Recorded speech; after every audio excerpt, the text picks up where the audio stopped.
Bonjour, ici Philippe de Vienne, épices de cru, avec ma partenaire. Ethnie, moi je suis ethnie et c'est pas important parce que là, maintenant je veux parler de ça, je veux parler de cette épice-là. Écoute, qui existe depuis 1509, quelque chose Pour comme les ça. Occidentaux. Avec des noms. Moi j'appelle ça tout simplement 4 épices. Oui. Je sais que c'est jamaïcain, ils ont le meilleur stock toujours. On appelle ça le pimento. Oui. J'ai entendu clou rond, piment de Jamaïque. Poivre de Jamaïque, ainsi de suite. Pourquoi tous ces noms-là? Ben, c'est une épice qui pousse sur un arbre qui a les arômes de 4 épices. Le poivre, la cannelle, la muscade et le clou de girofle. Littéralement, on retrouve les huiles essentielles dans cette épice-là. Donc, la confusion est énorme, la possibilité de faire des profits est énorme. Plus il y a de confusion, plus il y a d'argent à faire. Donc, il y a même des compagnies qui disaient que c'était leur propre mélange d'épices secrets, ainsi de suite. Donc, c'est la confusion là. Il y a des dizaines de noms, absolument. Mais en fait, le nom le plus courant, c'est 4 épices. Et il se décrit bien parce que c'est une épice qui a 4 saveurs. Bon, je pense que c'est clair. Ah oui.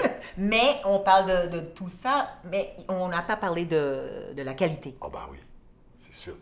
Ici, on a des grosses baies, très mûres. Et on pourrait penser que c'est ça le meilleur. Mais en fait, les meilleurs, ce sont les petites baies immatures et vertes. C'est elles qui ont le plus d'arômes et de parfums.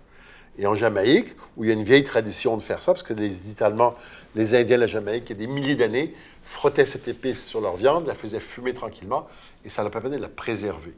D'ailleurs, les boucaniers, qui se nourrissaient de viande fumée, prenaient cette viande des Indiens, la mettaient sur leur bateau, pouvaient aller voler lors des Espagnols. Les Espagnols avaient volé ailleurs, donc c'était presque moral.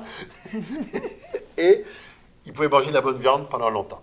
Aujourd'hui encore, on sert cette épice-là pour préserver nos pickles, nos marinades, nos ketchup, nos saucisses, nos charcuteries. Les Turcs s'en servent beaucoup parce qu'il y a la cannelle, le poivre, la muscade et la girofle.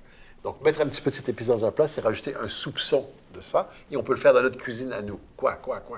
Alors, ça veut dire que les Turcs, ils aiment ça maintenant et ils appellent ça... Ben, ils n'appellent pas ça du 4 épices, c'est sûr. Ils appellent ça comment? Du Yeni Bahar. Bien sûr! Qui veut dire la nouvelle épice, parce que ça fait même pas 500 ans qu'on connaît cette épice. Un autre nom, pourquoi pas? C'est pas comme il n'y en a pas assez.